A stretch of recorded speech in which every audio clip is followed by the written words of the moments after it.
जन्मदिन है, आशीर्वाद देने आऊंगा आपसे। हाँ, प्रणाम कर लीजिए, यही आशीर्वाद रहेगा। मैं थोड़ी प्यास पीठ में दर्द है तो डॉक्टर बाबा जी इसको क्या करे? ये बाबा जी क्या करे? जैसे किसी को रोग है, किसी को दर्द है तो डॉक्टर के पास जाए। आशीर्वाद दीजिए, ठीक है। आशीर्वाद से नहीं ठीक होता। देखो बस वही समझ में नहीं आता, इसी भटकाओं में सब भटक रहे हो। कोई जंतुर बांध देगा, कोई आशीष, इसीलिए तुम सब अच्छे कर्म करो।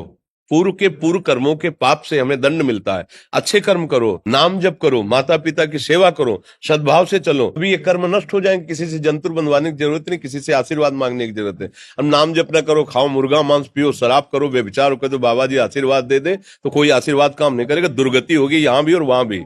हमारी बात समझो। जरूर बुरा लगता है, सत्य विषय बुरा लगता है, पर अगर बच्चा सावधान हो जाओगे तो सुखी हो जाओगे। कोई भी हो, हम किसी एक के लिए बात नहीं करते, सबके लिए करते हैं। सब भागते हैं इस बात में कि बाबा जी आशीर्वाद दे, रोग रहित हो जाओ। कभी नहीं होगा, कभी नहीं होगा। तुम्हारे आचरण ठीक होंगे तब तुम्हारा सब काम बनेगा। हाँ देखो ना, खा रहे हैं जीवों को उबाल उबाल करके मांस, पी रहे हैं शराब, कर रहे हैं बेविचार, बुद्धि भ्रष्ट होगी और नष्ट होना पड़ेगा, क्योंकि आचरण गलत है। कोई आशीर्वाद किसी का काम नहीं करेगा।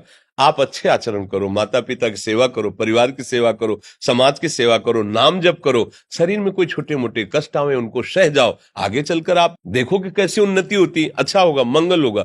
इस ब्रह्म में ना रहना किसी के आशीर्वाद से कुछ हो जाता है। हम आपको पक्की बात बताते हैं कि आज बाबा के यहाँ गए थे यार, पीठ में दर्द कम हो गया।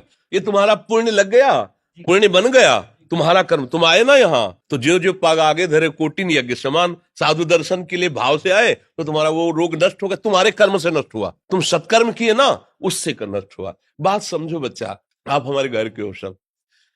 आशीर्वाद देने से हम कई बार कहा कि अगर तुम सुखी हो जाओ, हम किसी से न मिले, चुपचाप अपने कमरे में बैठे केवल आशीर्वाद देते रहे सब। लेकिन नहीं सुखी होगे। सुखी होगे तुम अपने कर्म से।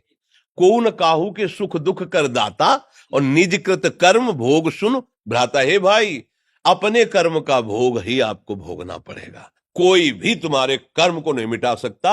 एकमात्र भगवान, एकमात्र भगवान। मेरी बात मान लेना, उनकी शरण में और नाम जप करो, सब ठीक। तुम्हारे भजन से होगा, तुम्हारे अच्छे आचरण से होगा, तुम्हारी धार्मिक प्रवृत्तियों से होगा।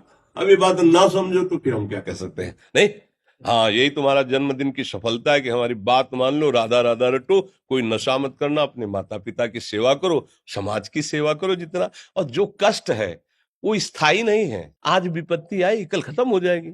अभी दिन है, फिर रात आ जाएगा, रात है तो दिन आ जाएगा। ये क्रम चलता रहता है, हमें निराश नहीं होना। सूरवीर योद्धा की तरह हमें जीना है यार, कायर की तरह नहीं जीना है।